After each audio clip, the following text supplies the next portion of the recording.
Microsoft announced a new feature called Fabric Apps, where you can develop your own web apps inside Fabric, and things called data apps that are connected to your semantic models already. So imagine you wanted to build something highly customized. And again, this does not replace your Power BI standard reporting.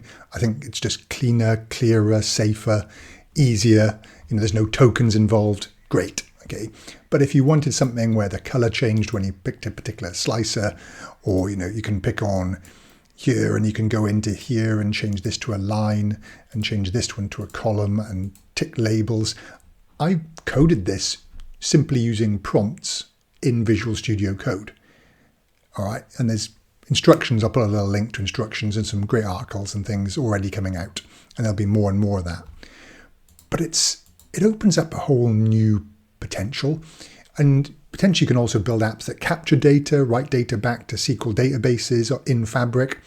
It just opens up a whole new world, an interesting one, not one you should rush into, not one that's going to replace all your dashboards, not one that replaces even standard good quality Power BI builds, and you still need that semantic model, you still need the Power Query, the transformations. That's all the back end. This is the cool stuff on top.